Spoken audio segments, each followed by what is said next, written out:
Ce journal vous est offert par le FPI, Fonds des promotions de l'industrie, votre partenaire privilégié pour la réussite de vos projets.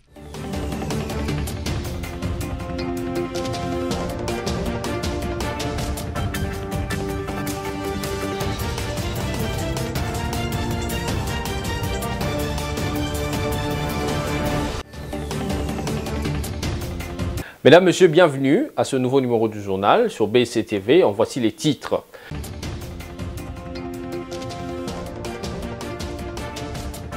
Le président de la République, Félix-Antoine Tshisekedi Tshilombo, a de nouveau reçu dimanche 30 octobre 2022 dans son bureau de travail à la Cité de l'Union africaine le ministre angolais des Relations extérieures, Tété Antonio, porteur d'une lettre du président angolais João Lourenço. Et puis Fally Ipupa, artiste musicien congolais, regrette les morts à l'issue de son concert livré le 29 octobre au stade des Martyrs. Les professeurs Alphonse Christian Ivinza Lepapa de l'Institut supérieur de commerce de Kinshasa, IEC, a été mis en terre samedi 29 octobre 2022 à Kinshasa. Encore une fois de plus, bienvenue à vous tous. Matinée tendue aujourd'hui à Goma, chef-lieu de la province du Nord Kivu. La population a répondu à un appel à une marche pacifique organisée par la coordination provinciale de la société civile. Les détails dans cet élément. Selon ce qui a été rapporté principalement par la radio Okapi, des centaines de manifestants munis de bâtons et de branches d'arbres ont pris d'assaut toutes les artères de la ville. La manifestation qui se voulait pacifique a totalement dégénéré en fin de matinée lorsque les manifestants venus de plusieurs quartiers de Goma, exaspérés de colère et scandant des slogans hostiles au gouvernement rwandais, se sont massés au niveau de Birere avant de s'ébranler vers la petite barrière à la frontière avec le Rwanda. Là, ils ont été bloqués par un important dispositif de la police y déployé tôt le matin. Une autre foule compacte de manifestants, aussi munis de bâtons, de croix et couverts de branches d'arbres, ont pour leur part pris d'assaut l'artère principale communément appelée Kanyamuhanga. C'était pour déboucher vers la grande barrière où ils se sont également heurtés à la résistance de la police qui a fait usage de gaz lacrymogène. Signalons que toutes les activités socio-économiques ont été complètement paralysées. Certaines banques ont fonctionné, mais à guichet fermé avant d'être obligées de fermer leurs portes au regard de la tournure que prenait cette marche de la société civile. Cette marche de cette structure intervient au lendemain de la manifestation spontanée d'un groupe de jeunes de la société civile et des mouvements citoyens dans les rues de Goma la veille. Ces derniers ont brûlé le drapeau du Rwanda à la Grande Barrière. Cette action a fait suite à la décision du Conseil supérieur de la défense demandant au gouvernement congolais d'expulser Vincent Karega, ambassadeur plénipotentiel du Rwanda en poste en RDC. Vous l'avez suivi en titre au regard de la situation sécuritaire qui prévaut ce dernier jour entre la RDC et le Rwanda. Le président de la République d'Angola, João Lourenço, médiateur du différend entre les deux pays, a par le biais de son émissaire échangé avec son homologue de la RDC, Félix Tshisekedi, les questions de paix et de sécurité dans la région des Grands Lacs, celles de l'Est en particulier, ont été au cœur de leur discussion. C'était au palais présidentiel de la Cité de l'Union africaine. Conduit au palais présidentiel de Mongaliema ce dimanche 30 octobre 2022 par le vice-premier ministre, ministre des Affaires étrangères de la RDC, Christophe Lutundula, l'émissaire du président angolais João Lourenço a été reçu en audience par le chef de l'État Félix-Antoine Tshisekedi Tshilombo.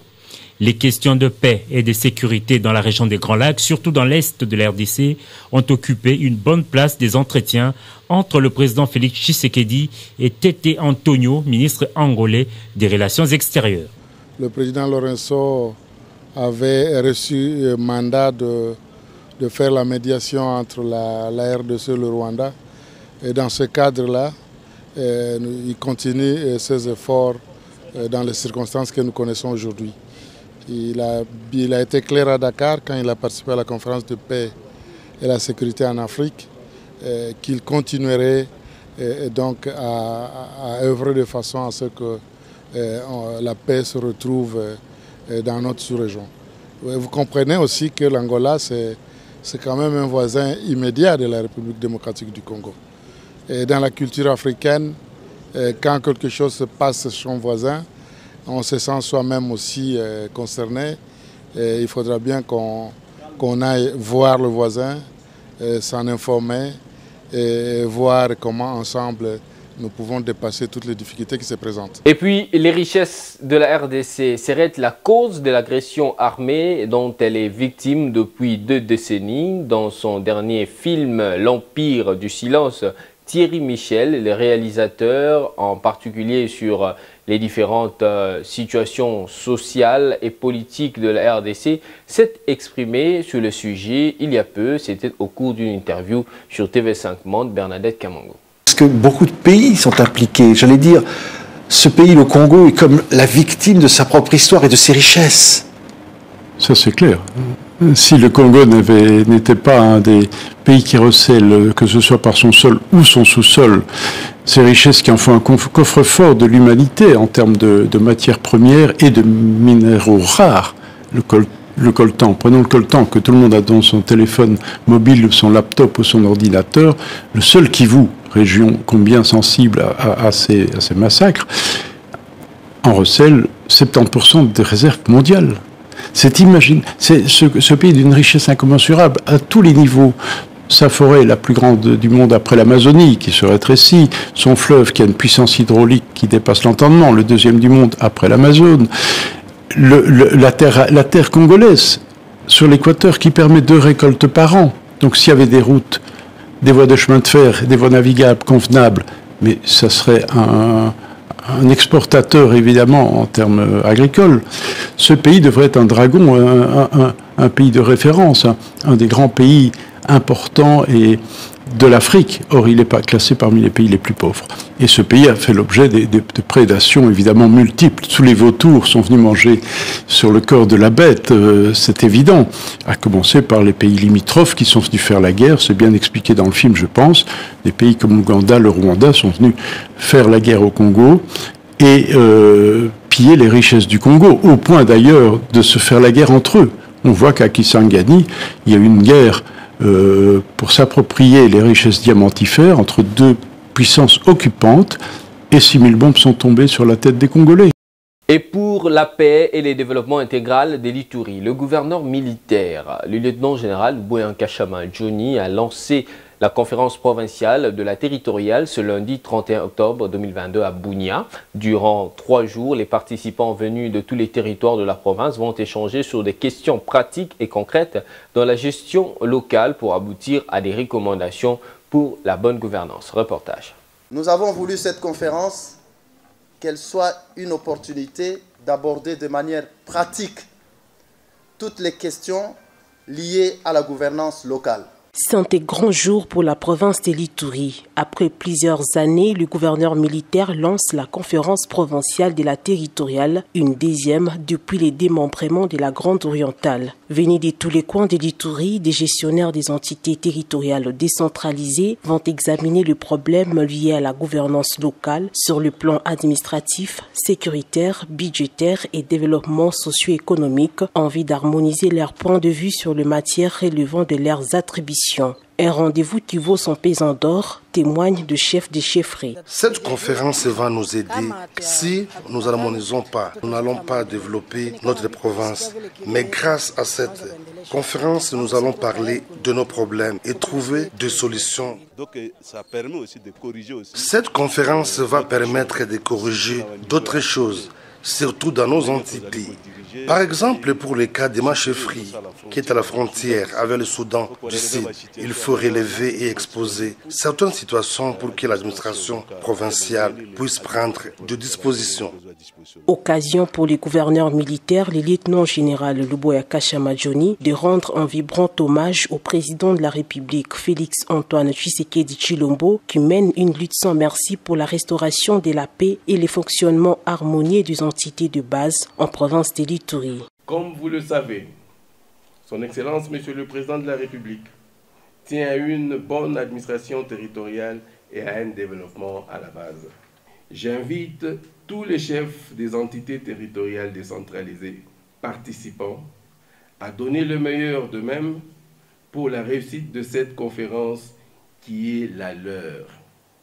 Sur ce, je déclare ouverte la conférence des entités territoriales décentralisées, exercice 2020. Il faut le dire, cette conférence provinciale de la territoriale tombe à point nommé pendant que le programme de développement local des 145 territoires vient d'être lancé en province de l'Ituri, où plusieurs avancées sécuritaires sous état de siège commencent à porter leurs fruits au bénéfice de la population iturienne. Tout à fait autre chose, quelques semaines après les dépôts du projet de loi de finances 2023 dans les délais constitutionnels à la Chambre basse du Parlement, le Premier ministre Jean-Michel Sama Lukonde Kyenge a procédé à la présentation officielle de l'économie générale de ce projet de loi. C'était au cours de la plénière présidée par le président de l'Assemblée nationale, Christophe Mbosso Kodiampouanga, en présence de membres du bureau et des élus du peuple, ainsi que la présence de quelques membres du gouvernement. Laetitia Ngwemba.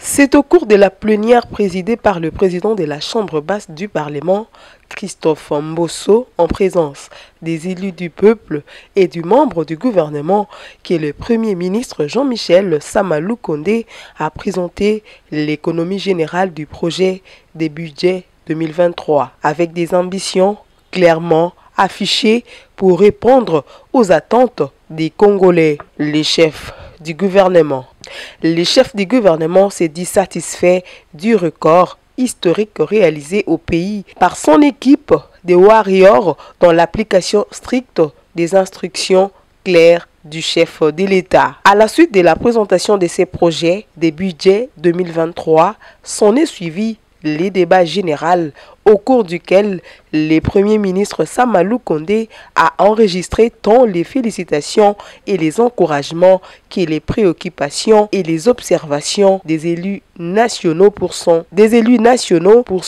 enrichissement. Et au cours d'une conférence de presse tenue ce lundi 31 octobre au CEPAS, Sekimonyo Mutaba Zidjo a présenté à la presse la requête en inconstitutionnel déposée à la Cour constitutionnelle le 23 septembre dernier. Selon lui, les articles 22, 104, 118, 121 de la loi électorale révisée contient plusieurs dispositions discriminatoires basées sur la fortune ou la richesse en violation de cette constitution. Laetitia Mvemba, encore une fois.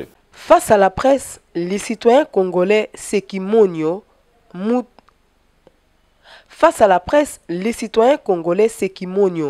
Mutabazi a fait savoir les buts de sa démarche et les constats faits suite à la loi du 9 mars portant organisation des élections présidentielles, législatives, provinciales, urbaines, municipales et locales qui a subi plusieurs modifications. Selon lui, les modifications ont rendu cette loi inconstitutionnelle. C'est pourquoi il a déposé une requête auprès de la Cour constitutionnelle. Selon les requérants, il s'agit d'une discrimination résultant des conditions sociales, ce qui interdit formellement l'article 13 de la Constitution. Je veux amener sur un chemin que je pense c'est correct. En 2016, on a fait passer la loi. Alors, je crois 2011, 2016, on continue à aller dans un fossé qui rend notre démocratie exclusive. Je dis non, on doit aller dans l'autre sens, faire une discrimination qui est juste. Sur base de quoi? De la démocratie, c'est un marché des idées. Je voudrais que les Congolais se disent que tout le monde a le droit gratuitement de défier une loi à la Cour constitutionnelle. Il s'y est dénoté que l'article 22, 118, 104, 121 et 144 sont en violation et excluent donc du jeu politique la plupart des Congolais qui sont à l'âge de voter et dont les salaires mensuels varient entre 100 et 300 $ américains. Dès son récent séjour en Mbuji-Mayi, chef-lieu de la province orientale, le président de la République, Félix-Antoine Tshisekedi Tshilombo, a eu à s'enquérir de l'évolution des chantiers de projets que le Fonds de promotion de l'industrie FPI effectue à Mbuji-Mayi dans le cadre du programme présidentiel accéléré de lutte contre la pauvreté et les inégalités. Faute de temps, à la suite suite de son calendrier très chargé, le chef de l'État a effectué à titre d'échantillonnage les chantiers de l'hôpital général de référence de Mouya et celui du complexe scolaire du 4 janvier. Ce sont des chantiers métamorphosés que le président de la République a retrouvés depuis son dernier passage de décembre 2021 à Mbuji-Mayi.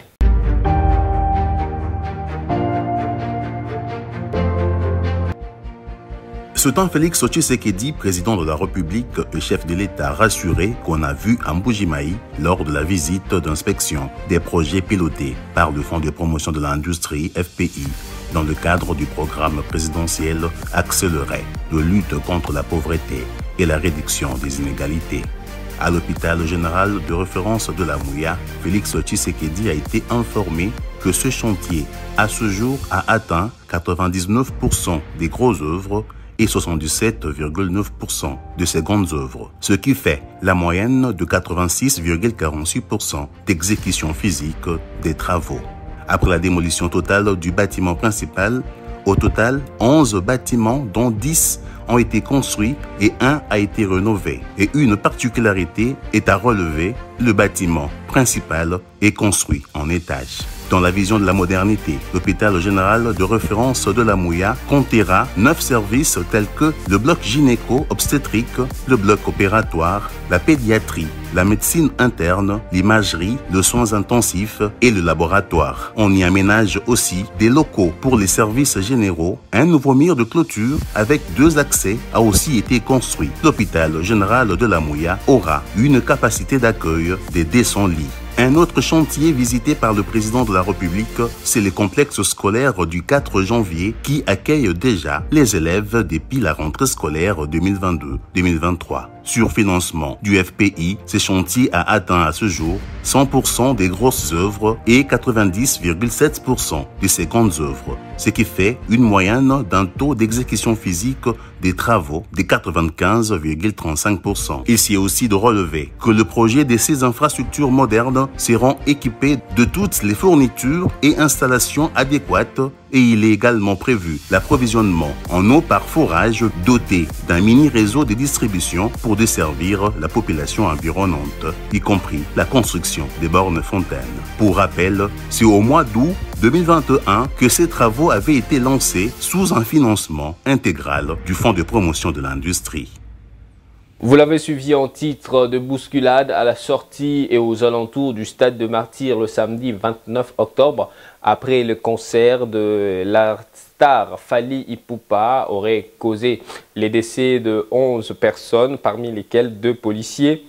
C'est ce qu'affirment les sources policières. Celles-ci parlent également d'un surnombre allant de 120 000 participants cautionnés par les organisateurs dans le stade d'une capacité de 80 000 places assises selon le vice-premier ministre, ministre de l'Intérieur, Daniel Asilo-Kito. Des investigations sont en cours pour connaître les raisons réelles de ce drame qui aurait pour origine le débordement de l'événement par une sous-évaluation de la mobilisation mettant en cause les organisateurs pour non-respect de leurs engagements. En société, dans les cadres de ces activités, l'organisation non gouvernementale Walekele a organisé samedi dernier à son siège dans la commune de Lingwala une campagne de distribution de casques gratuits pour motocyclistes de la capitale. Pour son directeur général, Deogras Makelele, il s'agit d'une sensibilisation sur l'importance de porter un casque pour se protéger. Bernadette Kamango signe ce reportage. Ils étaient nombreux à répondre au rendez-vous leur donné par l'ONG Walekele. Dans une ambiance conviviale, ils ont suivi attentivement les recommandations concernant l'importance du port de casque dans l'exercice de leur profession. Parmi celles-ci, l'ONG leur a indiqué qu'en cas d'accident, le casque peut les protéger contre des fractures graves et même contre leur décès. Deogras a salué l'intérêt porté par les motards communément appelés Wewa. Kaka ndenge ba fondatrice na biso madame Nadine na madame Hortense ba pensaki ko sunga batu ya ba moto bandeko na biso ya ba moto parce que baka ya ba accident belezo ko se produire na nzela. En tout cas tozomona o ezo sala matangu mutu aza na casque te nde yango wana na initiative ya yemoko madame Nadine na madame Hortense de ba pensa ki to sala activité oyo pona kosunga bandeko na biso ya ba moto. Le point saillant de la manifestation a été la remise des casques aux motards, heureux de les recevoir des mains de leur fondatrice. Ensuite, pour marquer l'événement, l'ONG Walekele a offert à ses invités leurs gaufres produits par elle-même. En effet, parmi ses activités, l'ONG a comme activité génératrice de revenus celle de la production des gaufres. Walekele est un centre de planning familial qui apporte des soins, des services et des conseils aux femmes et familles congolaises gratuitement. En bref et en images, nous sommes au Brésil. Luiz Inácio Lula da Silva a remporté les élections présidentielles avec 50,90% de voix devant Jair Bolsonaro avec 49,10%. C'est ce qu'a annoncé hier dans la soirée le tribunal supérieur électoral sur la base du dépouillement de 99,9% des bureaux de vote. Il s'agit là de l'écart le plus serré entre deux finalistes de la présidentielle depuis le retour de la démocratie en 1985. À 77 ans, le chef du Parti des travailleurs, qui avait connu la prison pour corruption d'avril 2018 à novembre 2019, avant de voir sa condamnation annulée par la justice, fera officiellement son retour au sommet de l'État le 1er janvier 2023. Parlons sport à présent. 3 pour la sélection U23 de l'Algérie et 1 pour la formation correspondante de la RDC. C'est le résultat du match retour entre les deux nations dans le cadre de la deuxième journée des éliminatoires de la CAN U23 Maroc 2023. Ces résultats combinés à celui du match aller où la RDC a battu l'Algérie par 4-1, qualifie la RDC pour le 3e et dernier tour de cette phase éliminatoire. Récit avec Sami Bosongo. Le rêve algérien pour la remontada dans le cadre du match retour du second tour des éliminatoires de la CAN U23 s'est transformé en mirage dimanche 30 octobre à Sétif, où les Fennecs U23 se sont fait éliminer par les Léopards U23 de la RDC. La cause, les Fennecs U23 ont encaissé un but alors qu'il leur fallait marquer 3 buts sans en encaisser un seul face aux Léopards U23 qui les ont battus à l'aller par 4 buts contre 1. Les 3 buts algériens ont été marqués, le premier à la 10e minute par Mohamed Islam Belkir, le second à la 45e minute et le troisième à la 64e minute.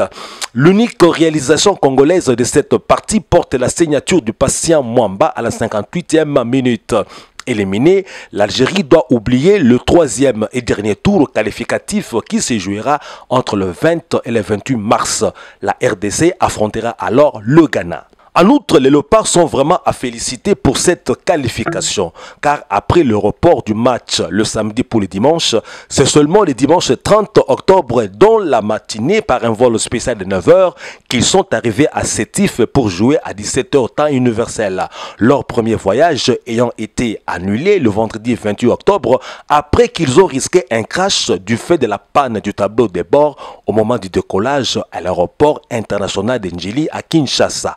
Restons toujours en sport, tirage au sort partiel pour les 9e Jeux de la francophonie samedi dernier à Kinshasa en football messieurs de moins de 20 ans. La RDC est casée dans le groupe A, des mêmes que le basket version féminine. Sami Bosongo encore une fois de plus. 4 groupes en football messieurs ainsi que 4 groupes pour le basketball dames ont été constitués au terme du tirage au sort pour le basketball et le football. Pour les 9e Jeux de la francophonie intervenus samedi 29 octobre à Kinshasa. Cependant, ne compétiront que les athlètes de pays qualifiés qui ont moins de 20 ans. C'est ainsi qu'en football, la RDC a été casée dans le groupe A, un groupe qu'elle partage avec le Canada, la République du Congo ainsi que le Madagascar. Dans les groupes B, on retrouve la France, le Niger, la Tunisie et le Burkina Faso. Le Sénégal, le Bénin, la Mauritanie et le Cameroun ont été casés dans le groupe C. Et en groupe D, on retrouve le Maroc, la Côte d'Ivoire, le Liban et la Guinée. En basketball, version féminine, la RDC partage le groupe A avec le Liban, la Guinée et la République du Congo. Le groupe B, c'est celui de la France, de la Côte d'Ivoire, du Maroc et du Madagascar. Ont été classés dans le groupe C, le Canada, Québec, le Sénégal, le Bénin ainsi que le Haïti. Et le groupe D est le lot de la Fédération Wallonie-Bruxelles, du Cameroun, de la Tunisie et du Tchad. Notez que c'est du 28 juillet au 6 août 2023 à Kinshasa que les 9e Jeux de la francophonie vont se dérouler. Et puis une page noire dans ce journal, c'est le samedi 29 octobre 2022 que le professeur Alphonse Christian Ivinza, le papa, a été mis en terre. Ce après les derniers hommages lui rendus par sa famille biologique, le corps scientifique ainsi que les amis et connaissances. Un retour en image sur ce qu'a été ses obsèques.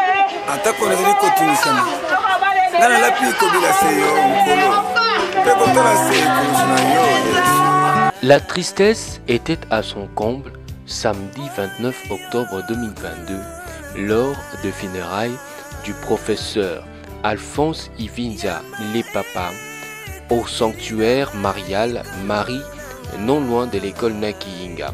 Ici, les membres de la famille biologique de l'illustre disparu ainsi que ses amis professeurs d'université et les connaissances n'ont pas arrêté leurs larmes en pensant à celui qui était reconnu comme un très grand penseur et professeur pour ses étudiants chrétiens catholiques nés à Nyoki le 22 septembre 1949, originaire de Maïndombe, époux et père de 12 enfants, dont 7 garçons et 5 filles, de qui il a vu naître 22 petits-enfants. Professeur Foul de l'Institut supérieur de commerce ISC Gombe, professeur honoraire de gestion de la Fédération Wallonie-Bruxelles, enseignant de la télématique et des systèmes d'information de gestion des universités de la RDC, expert et consultant des applications et services télématiques auprès de plusieurs entreprises internationales de l'Union européenne. Il a dirigé pendant plus de 20 ans différents centres, services et directions informatiques des entreprises congolaises, à l'exemple de la Régie des eaux et l'OSACAF. Voilà ce qu'on peut donc retenir de ce grand monsieur avant son expatriation en Europe. Ce sont des vibrants hommages qui lui ont été rendus peu avant la levée de sa dépouille à la morgue de l'hôpital du Cinquantenaire pour une inhumation à la nécropole 1 entre le ciel et terre.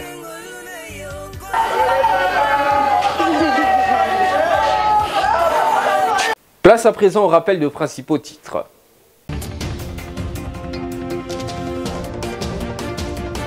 Le président de la République, Félix-Antoine Tshisekedi Tshilombo, a de nouveau reçu dimanche 30 octobre 2022 dans son bureau de travail à la Cité de l'Union africaine le ministre angolais des Relations extérieures, Tété Antonio, porteur d'une lettre du président angolais Joao Lourenço. Et puis Fally Ipupa, artiste musicien congolais, regrette les morts à l'issue de son concert livré le 29 octobre au stade des Martyrs.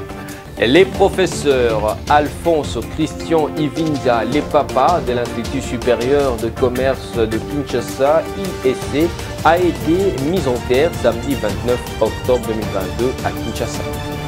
C'est par ici que s'achève ce journal. Merci de l'avoir suivi. Restez fidèles au programme de BCTV. Surtout, au revoir et à la prochaine.